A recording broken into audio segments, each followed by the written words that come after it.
La parole est à Madame Marietta Karamanli, du groupe socialiste et apparenté.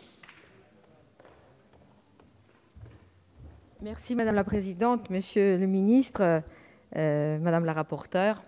Chers collègues, à 1h presque du matin, il faut vraiment être passionné par le sujet pour résister, et nous sommes encore nombreux à résister et tenir. Alors, je voulais dire que ce projet de loi dont nous débattons a pour objet, bien sûr, de transformer notre fonction publique. Et ce projet qui appelle de nombreuses observations et critiques de notre part, tant sur la méthode qu'évidemment sur le fond, et je me permettrai justement de m'arrêter quelques instants sur ces deux éléments. D'abord, sur la méthode, deux mots me viennent à l'esprit pour caractériser la méthode choisie. Je la considère comme fondée sur la défiance et déficiente dans son outillage. Défiante dans sa construction. D'une part, selon les organisations syndicales représentatives, je rappelle qu'elles sont un élément de notre démocratie et participent à la transparence de certaines décisions. S'il y a bien eu une 50aine de réunions annoncées de concertation, elles n'ont pas permis d'engager un vrai dialogue. D'autre part, sur un certain nombre de points, le projet renvoie à des ordonnances, il faut le rappeler, ce que notre groupe regrette, tant au fond que sur la méthode. Sur le fond, le débat public est contradictoire, par notre Assemblée constitue un élément d'appropriation des enjeux et des dispositions, et le recours aux ordonnances vient justement contredire le principe de la discussion avec l'ensemble des agents.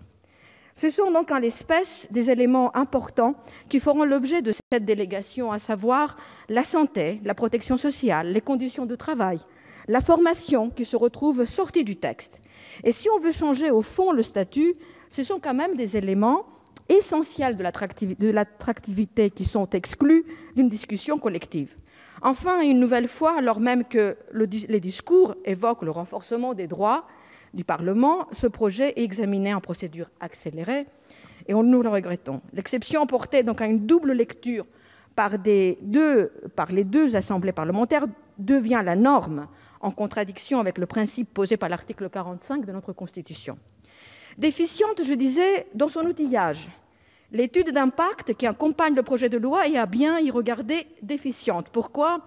Nous le savons ici, le gouvernement a pour mission, conformément au programme présidentiel, de réduire le nombre d'agents publics de 120 000. Le projet de loi qui nous est proposé ici est un des outils devant le permettre. Et ce texte, qui repose sur le postulat que la fonction publique coûte cher, qu'il convient donc de supprimer des emplois pérennes et de recruter donc des contractuels. Aussi étonnant que cela soit, il ne donne aucune vision des charges en cause, ni des effets attendus, tant au plan qualitatif qu'au niveau budgétaire des mesures qu'il comporte. J'ai relu attentivement l'étude d'impact qui accompagne le projet, et je ne prendrai que quelques exemples. L'article 3, la création donc d'une instance unique pour développer une vision intégrée des politiques de ressources humaines et des conditions de travail, conduit à la suppression de quelques 9 000 instances sous leur forme existante. Et l'étude note d'ailleurs, je cite, que la réforme va dépendre d'un ensemble de paramètres complexes qui ne permettent pas d'inférer une évaluation ex ante précise, et une évaluation fine de la réforme sera donc incontournable. L'article 4, la réforme des CAP et leur recentrage sur certaines décisions individuelles, cela devrait se traduire, je cite, par un impact budgétaire positif pour les finances publiques, bien que difficile à mesurer. L'article 7, élargissement du recours au contrat sur les emplois de direction, il est rappelé la seule référence citée par l'étude d'impact est le coût supplémentaire lié à l'externalisation de leur recrutement, et je cite, « Pour la fonction publique territoriale, il convient de préciser que dans les plus grandes collectivités, la pratique du recours à des prestataires extérieurs peut déjà exister pour le recrutement de fonctionnaires ou de contractuels dans les principaux emplois de direction. » L'article 8, création d'un nouveau CDD, de projets dans les 3 versants de la fonction publique. L'étude note cette mesure se traduit par des impacts économiques, financiers et budgétaires certains bien qu'ils soient difficilement quantifiables puisque dépendent de la manière dont s'empareront les employeurs publics de ce nouveau type de contrat. Bref, je m'arrête là sur des exemples, mais il y en a autant qu'on peut au fur et à mesure qu'on parcourt les différentes pages de cette étude d'impact. Autrement dit, et pour paraphraser la Cour des comptes à propos de l'analyse des 4 études d'impact sur les projets de loi concernant les ministères sociaux et qui a donné lieu à un référé au Premier ministre, l'étude d'impact accompagnant ce projet de loi apparaît absolument non éclairante. Alors l'absence de données objectivant à minima les constats, les objectifs et les effets d'impact du dispositif envisagé affaiblissent à l'évidence l'objectif constitutionnel donné aux études d'impact, à savoir apporter une démonstration rigoureuse de la nécessité d'un nouveau texte et de la proportionnalité de la réponse juridique envisagée en vue d'assurer un bon équilibre entre les objectifs d'intérêt général qui inspirent la réforme et la prise en compte des différents intérêts particuliers en présence. Venons-en au fond. Au fond, donc, ce texte est un projet d'affaiblissement du service public. Une loi paramétrique qui fait l'impasse sur les enjeux de la qualification, de la qualité du service et de l'engagement, et donc de la confiance de l'État à ses propres agents. Une loi d'affaiblissement du service public parce que cette loi qui apparaît à bien des égards une loi d'affaiblissement du service public calculée à l'aune des seules économies qui en sont espérées, mais qu'on ne connaît pas encore. Nous avons écrit avec nos collègues Valérie Rabault, Boris Vallaud et d'autres collègues de notre groupe en France, les services publics sont essentiels à notre vie collective.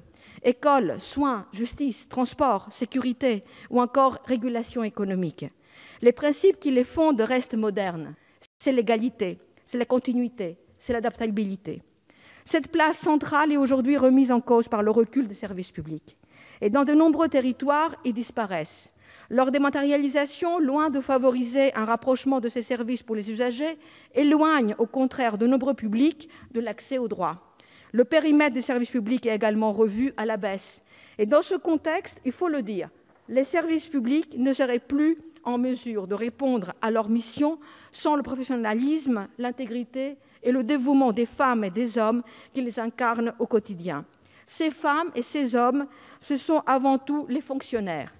Dans un rapport de la France Stratégie établi en 2016, étaient critiquées les réformes dites paramétriques, celles qui sont de circonstance et qui veulent régler un problème, ici, celui du nombre jugé trop important de fonctionnaires et de leur statut jugé trop rigide, en expliquant que l'on va régler une question bien plus large en ajoutant des dispositions complémentaires à des dispositions supplémentaires. Sur le fond, donc, je souhaite porter aussi la réflexion suivante. Réformer la fonction publique, c'est réformer un élément déterminant de l'État, ses ressources humaines permanentes et ses compétences administratives et techniques. Et force est de constater que le texte ne traite que de la gestion de la fonction publique, avec de nombreuses dispositions visant simplement à supprimer les emplois pérennes et à recruter des contractuels, et ne donne aucune vision, ça a été rappelé à plusieurs reprises ici, du sens de l'engagement de l'État et de ses agents. Supposer que le modèle de la fonction publique à la française est inadapté, sans s'interroger pour savoir pourquoi nos concitoyens choisissent d'y travailler, donne ainsi un sens à leur activité, avec bien des fois des rémunérations qui restent faibles, malgré un niveau de qualification élevé, ne manque pas d'interroger. Il y a une crise des services publics et ce n'est pas le nouveau management public promu ici qui va la régler. Il y a à l'inverse le risque réel de déstabiliser un système en réglant pas la question de l'attractivité des meilleurs et celle d'une carrière où le service aux autres reste un élément d'engagement et, je le dis aussi, de la qualité des services. Donc à cette absence de vision s'ajoute le problème de dispositions qui mettent à mal les valeurs et les principes du service public. Et je ne prendrai que l'exemple de l'article 4 qui vise la recomposition du dialogue social.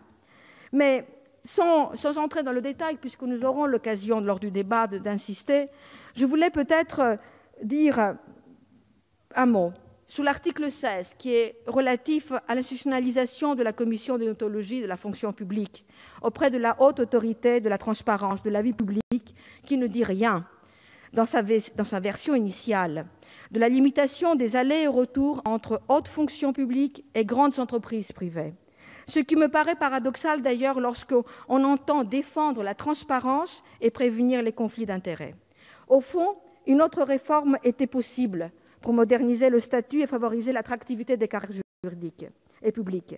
Cela passait par une révision de la forme et du déroulement des concours afin de mieux ouvrir la fonction publique sur la société d'aujourd'hui.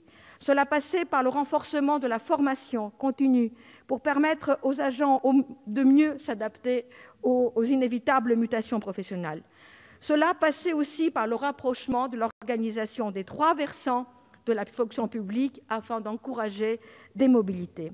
Rien de cela ne figure dans le texte, Monsieur le ministre, qui apparaît pour ce qu'il est, un texte de circonstance pour diminuer la fonction publique, diminuer le nombre des agents publics, sans une large réflexion sur son adaptation aux besoins des Français et ceux qui ont le plus besoin des services publics, à savoir nos concitoyens les plus modestes. Voilà ce que nous avions à dire aujourd'hui pour cette heure-ci bien avancée sur la fonction publique, et je pense que nous allons continuer à partir de demain sur aussi le reste des articles. Merci. Merci Madame la députée. Prochaine séance demain à 15 h, questions au gouvernement, suite du projet de loi de transformation de la fonction publique. La séance est levée.